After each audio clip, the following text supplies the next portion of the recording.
रानो चिड़िया एक अमीर चिड़िया थी जो अपनी एक बेटी और पति के साथ खुशी खुशी रहा करती थी।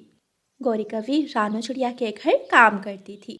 गौरी, गुड़िया के लिए नूडल्स बना दो और हाँ, पिकनिक पे ले जाने के लिए भी कुछ बना दे। जी मालकिन, मैं अभी बना देती हूँ। मम्मा, पापा भी हमारे साथ जाएंगे ना? हाँ, तुम्हारे पापा भी साथ जाएंगे, खूब एंजॉय करेंगे हम। अमीर रानो चिड़िया के साथ शादी करके इस रानो चिड़िया की तो लॉटरी ही लग गई है। इसे देख देख कर मेरा दिल जलता है।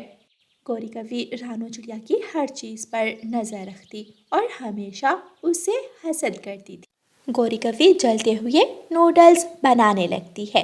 रानो चिड़िया एक फलों की टोकरी तैयार करती है। ये लो गुड़िया बेटी, नूडल्स। गुड़िया वो नूडल्स खाने लगती है।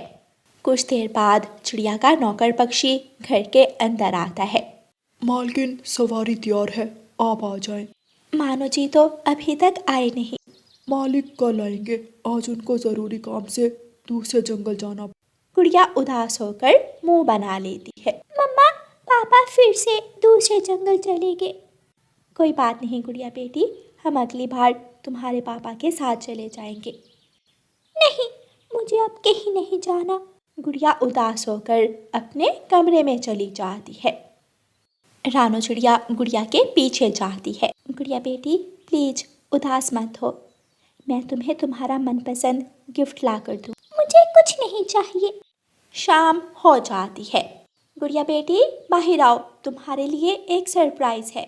सरप्राइज? क्या पापा आ गए? बाहर तो आकर देखो।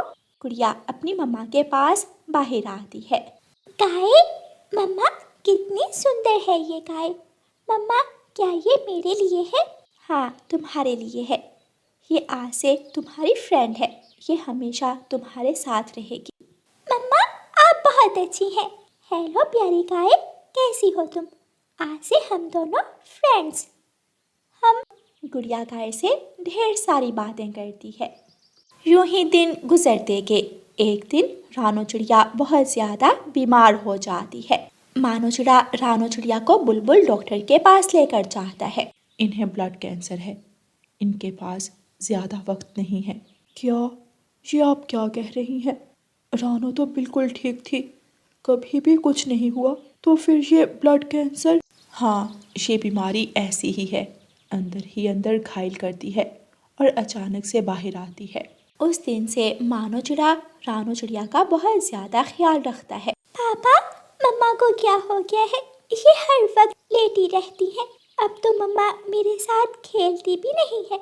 यहाँ आओ मेरी बेटी। मानो चिड़ा गुड़िया को अपने गले से लगा लेता है। सब ठीक हो जाएगा मेरी बेटी, सब ठीक हो जाएगा। दिन गुजरते गए। एक दिन रानो चिड़िया की तबीयत कुछ ज्यादा ही खराब हो जाती है। बुलबुल डॉक्टर को बुलाया जाता है। माफ कीजिएगा, आपकी पत्नी अब इस दुनिया में नहीं रही। मानो चिड़ा और गुड़िया रोने लगते हैं। ऐसे ही कुछ दिन गुजर जाते हैं। गुड़िया अपनी गाय के पास जाती है। प्यारी गाय, अब सिर्फ तुम ही मेरी अच्छी दोस्त हो। मम्मा तो मुझे छोड़कर चली गई है, तुम मुझे छोड़कर कभी मत जाना। एक शाम मानो चिड़ा घर आता है। उसके साथ एक चिड़िया थी। गुड़िया बेटी, ये तुम्हारी मम्मा है। क्या मम्मा? लेकिन मेरी मम्मा तो चली गई है, अब कोई मेरी मम्मा नहीं है। गुड़िया बेटी, मुझे काम के लिए दूसरे जंगल जाना हो, ये तुम्हारा ख्याल रखेंगे। अगले दिन मानो चिड़ा काम के लिए दूसरे जंगल चला जाता है। लाडो मालकिन, इस गुड़िया को ज्यादा मुंह मत लगाना, ये अपनी माँ की तरह बहुत होशियार है। ऐसा ना हो कि आपको इस घर से बाहर निकाल दे। आखिर अपने पापा की लाडली बेटी है। अपना मुंह बंद रखो, मुझे यहाँ से अब कोई नहीं निकाल सकता। और तुम नौकर हो, नौकर बनकर रहो, मुझे ज्यादा ज्ञान मत दो। आई समझ? जी मालकिन, आ गई। गौरी कभी मुंह बनाकर रसोई में चली जाती है और अपना काम करने लगती है। हाय, आज रानो मालकिन याद आ गई, इतनी अच्छी थी वो। सच ही कहते हैं, अच्छे पक्षियों की कदर तो उनके जाने के बाद ही पता चलती है। हाय रानो मालकिन, बहुत जल्दी चली गई हमें छोड़कर। गुड़िया, इधर आओ, क्या कर रही थी वहाँ? मैं अपनी गाय से बातें कर रही थी। क्या तुम पागल हो? गाय से बातें कौन करता है? वो तो बोल भी नहीं सकती। ये गाय मेरी मम्मा ने मुझे ला कर दी थी। मेरी मम्मा भी गाय को बहुत पसंद करती थी। मुझे लगता है तुम्हारी मम्मा भी तुम्हारी तरह पागल थी। मेरी मम्मा के बारे में कुछ मत कहें आप। बड़ी तकलीफ होती है तुम्हें। चल मेरे लिए नदी से ठंडा पानी लेकर आ। तो आप फ्रिज से ठंडा पानी पी ले। जुबान चलाती हो मेरे सामने। लाडो एक जोर का थप्पड़ गुड़िया के मुंह पर मारती है। गुड़िया की आंखों में आंसू आ जाते हैं। गौरी भी ये सब देख रही थी। गाय जोर जोर से बोलने लगती है। क्या तुम्हें भी तकलीफ हो रही है? गाय लाडो चिड़िया को मारने लगती है। बचाओ बचाओ मुझे, ये पागल गाय मुझे मार देगी, कोई मुझे बचाओ। प्यारी गाय इन्हें छोड़ दो इन्हें। गाय लाडो को छोड़ देती है। देख लूंगी मैं तुम्हें भी और तुम्हारी इस गाय को भी। लाडो गुस्से में घर के अंदर चली जाती है। कुछ दिनों बाद मानो चिड़ा घर वापस आ जाता है। ये गाय अब पागल हो चुकी है, इसने मुझे मारा। देखे मेरे पंख, इस गाय को घर से बाहर निकालें। अगर गाय चली गई तो लाडो फिर से गुड़िया को मारेगी। अब मैं और चुप नहीं रहूंगी, मैं मानो मालिक को सब बता दूंगी। फिर गौरी कवि सारी बात मानो चिड़े को बता देती है। लाडो बहुत शर्मिंदा होती है। मैंने तुमसे शादी अपनी मासूम बच्ची के लिए की थी कि तुम इसे माँ का प्यार दोगी, मगर तुम तो माँ कहलाने के लायक ही नहीं हो। निकल जाओ मेरे घर से। मुझे माफ़ कर दें, मैं आइंदा ऐसा कुछ नहीं करूँगी। प्लीज मुझे माफ़ कर दें। मैं कहाँ जाऊँगी, मुझसे गलती हो गई। पापा इन्हें माफ़ कर दें, ये शर्मिंदा है। देखो मेरी बेटी का दिल, अभी भी इसे तुम्हारा ख्याल है। लाडो चिड़िया गुड़िया से भी माफ़ी मांग लेती है और उनके साथ खुशी खुशी रहने लगती है। प्यारे दोस्तों, इस कहानी को लाइक, अपने दोस्तों के साथ शेयर और चैनल को सब्सक्राइब करना बिल्कुल मत भूलना। आपका धन्यवाद। रानो चिड़िया की ऐसी कहानियाँ सुनने के लिए YouTube सर्च बार में रानो चिड़िया की कहानी लिखें या फिर ये बटन दबाकर बोलकर कहें रानो चिड़िया की कहानी। सर्दियों के दिन शुरू हो गए थे। रानो चिड़िया अपने बच्चों के साथ अपने नरम नरम घोंसले में आराम से सोई हुई थी, जबकि दूसरी तरफ कौवे ठंड से परेशान सो भी नहीं पा रहे थे। कालू जी, इतनी ज्यादा ठंड है, क्या करें अब? मुझे तो बहुत ठंड लग रही है। रानो चिड़िया, कितनी बार तुम्हें लेने आई थी कि आ जाओ, कपास ले आए, मगर तुम थी कि हाँ हाँ, जैसे खुद तो बहुत मेहनती हो तुम, जरा सा काम कह दो तो नींद आ जाती है तुम्हें। ऐसे होते हैं पति, जरा भी ख्याल नहीं है तुम्हें मेरा। गुस्से होकर गौरी कवि दूसरी तरफ मुंह करके लेट जाती है। अगले दिन रानो चिड़िया अपने घर से निकलती है और एक पेड़ से कुछ लकड़ियाँ काटने लगती है। तोता भी वहाँ आ जाता है। रानो बहन, तुम्हारे घर में तो हीटर है, फिर तुम ये लकड़ियाँ क्यों काट रही हो? तोते भैया, मेरे बच्चों को ठंड में रहने की आदत नहीं है, वो सर्दी के मौसम में जल्दी बीमार हो जाते हैं, इसलिए कुछ लकड़ियाँ काट रही हूँ। अगर कभी बिजली ना हुई तो मेरे बच्चों को परेशानी नहीं होगी। हाँ ये तो है, चले फिर काट ले लकड़ियाँ, मैं भी लकड़ियाँ ही लेने आया था। तोता और रानो चिड़िया लकड़ियाँ काटने लगते हैं। कालू जी उठे ना। क्या है?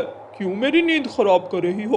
कालू जी जाए ना, जाकर कुछ लकड़ियाँ ले आए। जाओ जाओ, मुझे तंग मत करो, पहले ही बहुत ठंड लग रही है। मैं नहीं निकलूंगा घोंसले से, जाना है तो खुद चली जाओ, अब मुझे आवाज भी मत देना। नहीं जाना तो ना जाओ, मैं भी नहीं जाऊंगी। लकड़ियाँ मैं लाऊं और तुम आराम करो, तुम्हें तो अब मैं बताती हूँ। गौरी कवि एक गिलास पानी लेती है और कालू कव्वे पर डाल देती है। आह आह, गौरी रुको जरा, तुम्हें तो अब मैं छोड़ूंगा नहीं। गौरी कवि कुल्हाड़ी उठाकर वहाँ से भाग जाती है। कालू कौवा भी पानी का गिलास लेकर गौरी कवि के पीछे भागता है। मैं छोड़ूंगा नहीं तुम्हें। कालू कौवा गौरी के पीछे पीछे भागता है। गौरी कवि भागते भागते जंगल में रानो चिड़िया और तोते के पास पहुंच जाती है। वो दोनों अपनी अपनी लकड़ियां इकट्ठी कर रहे थे। गौरी, क्या हुआ? सब ठीक तो है? रानो, कालू जी मेरे पीछे पड़े हुए हैं, वो आगे। कालू कौवा पानी का गिलास गौरी कवि पर गिराता है। गौरी कवि एक तरफ हो जाती है और पानी जाकर तोते पर गिरता है। गंदे काले कौवे, ये क्या किया तुमने? पहले ही इतनी ज्यादा ठंड है और तुमने मुझ पर पानी गिरा दिया। गौरी कवि और रानो चिड़िया हंसने लगती हैं।